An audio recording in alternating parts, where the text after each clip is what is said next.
Hello everyone. हम देख रहे हैं यूनिट नंबर 2 और उसके अंदर दो पार्ट है, फंक्शन एंड लिमिट। तो हम देख रहे हैं लिमिट। अब ये जो दिखाई दे रहा है आपको वो क्या है, फॉर्मूला ऑफ लिमिट है, લક્ષના સૂત્રો। आज ये 8 सूत्रों जो આપ્યા છે ये તમારે परफेक्ट याद रखवाना है। अब इनमें से क्यों याद रखना है, क्योंकि ये जो 8 है उनमें से 3-4 ऐसे है फॉर्मूला कि वो एमसीक्यू में आ सकते हैं। डायरेक्ट नहीं आए, इनडायरेक्ट आए तब भी मतलब ये फॉर्मूला यूज़ करके हम डायरेक्ट आंसर लिख सकते हैं, ऐसा एमसीक्यू आ सकता है। और एग्जाम्पल में भी ये रूल्स यूज़ होते हैं, ये जो फॉर्मूला है वो यूज़ होती है, राइट। सो इसमें से कौन कौन से एम है, देखो ये फर्स्ट वाली, ये थर्ड, 6, 7 एंड 8, इतनी जो है वो एमसीक्यू में आने के लिए मतलब बहुत आईएमपी है। इसमें से भी ज़्यादातर ये जो 7 और 8 है ना वो ज़्यादातर आती है, बहुत मतलब थोड़ा थोड़ा मॉडिफिकेशन करके आती है, बहुत इजी है सभी फार्मूला। ओके, हम 1 बाय 1 देखेंगे, लेकिन हम एग्जाम्पल के अंदर देखेंगे। हम 1 बाय 1 अभी एग्जाम्पल स्टार्ट कर रहे हैं, जो ये फार्मूला के बेस पे एग्जाम्पल आएगा वहाँ पे ये फार्मूला हम समझ लेंगे। एक बार आप पहले ऐसे ही नज़र मार लीजिएगा, बाद में हम देखेंगे उनको, एग्जाम्पल में ही देख लेंगे। हर एक वीडियो में एक एग्जाम्पल नया होगा तो कोई नए फार्मूला के बेस पे होगा, तो वहाँ पे हम देख लेंगे। अब देखो ये पहला एग्जाम्पल है। इस टाइप का एग्जाम्पल जो है ज़्यादातर एमसीक्यू में आ सकता है। ये एग्जाम्पल 3 या 4 मार्क्स में नहीं आएगा, ये बहुत इजी एग्जाम्पल है।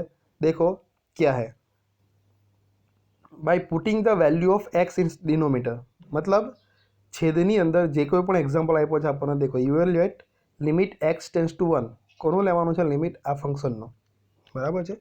સો છેદની અંદર પહેલાં એક્સની લિમિટ મૂકીને જોવાની વેલ્યુ, અહીંયા શું આપ્યું છે x ટેન્સ ટુ 1, मतलब x ઇક્વલ ટુ 1 મૂકીને આપણે જોવાનું કે denominator is not equal to 0। Okay, हम रखते हैं x की value, and if the value of denominator is not equal to 0, then put the value of x in the function to find the value of limit। मतलब કે આપણે છેદમાં x ની value મૂકીએ અને જો છેદ તમારો 0 ના થાય તો x ની કિંમત વિધેયમાં મૂકીને ડાયરેક્ટ આપણે લક્ષની કિંમત શોધવાની રહેશે। 0 ના થાય તો આપણો એક્ઝામ્પલ કેવો ઇઝી થઈ જશે, રાઈટ। કે આપણે લિમિટનો મેઇન યુઝ ક્યારે છે, 0/0 ફોર્મ આવી જાય, જ્યારે આપણને આન્સર જ ના મળતો હોય, બરાબર છે। ક્યાં તો મેઇન વસ્તુ કે ઉપર ગમે જ હોય ન્યુમેરેટરમાં અંશમાં, બટ અહીંયા એક્સ લખું છું, અહીંયા છેદમાં જો 0 હોય તો આપણો આન્સર કેટલો આવે, ઇન્ફાઇનાઇટ આવી જાય। સો ઇન્ફાઇનાઇટ એ આપણો આન્સર નથી, બરાબર છે। તો ત્યારે આપણે આન્સર લાવવા માટે જે કોઈ પણ એક્ઝામ્પલ આપ્યો છે તેની અંદર કંઈક ને કંઈ મોડિફિકેશન, કોઈને કોઈ ફોર્મ્યુલા યુઝ કરીને આપણે આન્સર લાવવાનો રહેશે, રાઈટ। પણ આ કેસમાં કેવું છે કે આપણે અહીંયા એક્સ ઇક્વલ ટુ 1 જે છે લિમિટ આપી, એક્સ ટેન્સ ટુ 1, સો એક્સની જગ્યાએ 1 આપણે આમાં છેદમાં મૂકવાનો, સૌથી પહેલાં જોવાનું 0 થાય છે તો અહીંયા શું થાય છે x + 1, मतलब શું થશે 1 + 1, मतलब આન્સર કેટલો આવે 2 આવે, मतलब એ આપણો 0 થતો નથી। તો આપણે ડાયરેક્ટ આ જે એક્ઝામ્પલ આપ્યો છે તેમાં एक्सની જગ્યાએ બધે શું મૂકી દેવાનું, 1 મૂકી દેવાનું, એટલે આપણો આન્સર આવી જાય। सो ऐसा जो केस होता है कि जहाँ पे ये डिनोमीटर हमारा 0 नहीं होता है, तो यहाँ पे क्या होता है 1 + 1 = 2। सो ये 0 नहीं है। सो जब डिनोमीटर 0 नहीं होता है, जब x की वैल्यू एंटर करने के बाद तब हमें ये डायरेक्ट सॉल्व कर देना है। कैसे, तो जो एग्जांपल दिया है वो लिख दिया, इक्वल टू यहाँ पे जो x टेंस टू 1 है, मतलब x की जगह पे ये जो पूरा फंक्शन दिया हुआ है वहाँ पे क्या रख देना है, 1 रखना है। जहाँ पे x है वहाँ पे 1 रखना है। देखो यहाँ पे क्या x², यहाँ पे क्या लिखा है 1², 4x, तो 4 और x की वैल्यू 1 उसको ब्रैकेट में लिखी है, राइट। प्लस ये 2 तो कांस्टेंट है, ये x + 1 है तो यहाँ पे क्या लिखा है x की जगह पे 1, तो क्या हो जाएगा 1 + 1। तो ये उनको सॉल्व करो, डायरेक्ट हमारा आंसर आ जाएगा, यहाँ पे हमें कुछ करने की जरूरत नहीं। देखो ये 1² मतलब 1 आएगा, 4 × 1 क्या आएगा 4 + 2, और ये 1 + 1 क्या आ जाएगा 2। अब न्यूमरेटर में ऐड करते हैं, देखो ये क्या है 1 + 4 + 2, तो आंसर क्या आता है 7, और डिनोमीटर में क्या, तो 7/2 आंसर आ गया हमारा इनका। ऐसे जो एग्जाम्पल है वो एमसीक्यू में आ सकते हैं। अब देखो ये दूसरा एग्जाम्पल है, लक्ष्य शोधो। का तो इंग्लिश में हो तो शू आवे तमने evaluate. So limit x tends to 0, तो यहाँ पे x टेंस टू क्या है 0, मतलब x की कीमत क्या लेनी है हमें 0। तो देखो क्या है फंक्शन हमारा x² plus 3x plus 2 divide by 5x plus 2। सो हमें सबसे पहले क्या करना है, ये जो डिनोमीटर में होता है ना उसमें ये x की जो लिमिट दी होती है ना वो हमें रखनी है, मतलब x टेंस टू 0 तो x की जगह पे 0 रखना है डिनोमीटर में। तो क्या आएगा, ये 5 और x की जगह पे मैं 0 रखूँ तो 0 प्लस 2, तो 5 इंटू 0 का आंसर 0 आएगा, प्लस 2 तो आंसर क्या आया 2 आया।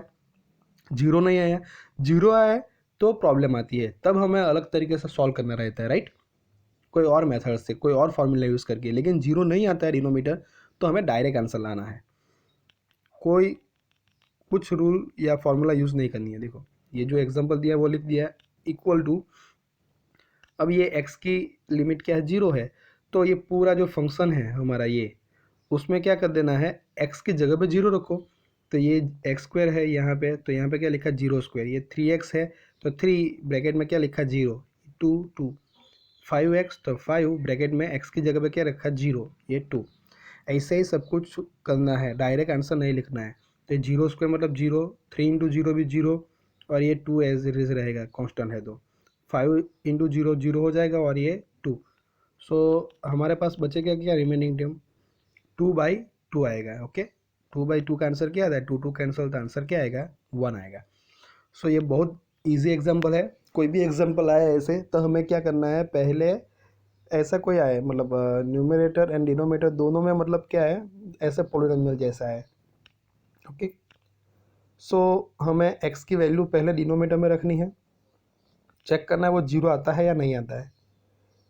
0 आता है वो हम नेक्स्ट देखेंगे वीडियो में, नहीं आता है तो हमें जो भी यहाँ पे लिमिट दी होती है x tends to 1 x tends to 0, मतलब x की जगह पे यहाँ पे पहले एग्जांपल में 1 और दूसरे एग्जांपल में x की जगह पे 0, हमें ये जो फंक्शन दिया होता है वहाँ पे रख देना है, मतलब x की जगह पे यहाँ पे 1 और यहाँ पे 0 रखना है और डायरेक्ट हमारा आंसर आ जाएगा।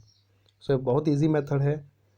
मैं फिर से आपको बोल रहा हूँ, ये 3 या 4 मार्क में नहीं आते हैं, ये आते हैं तो MCQ में, लेकिन ये कॉन्सेप्ट समझने के लिए बहुत IMP है।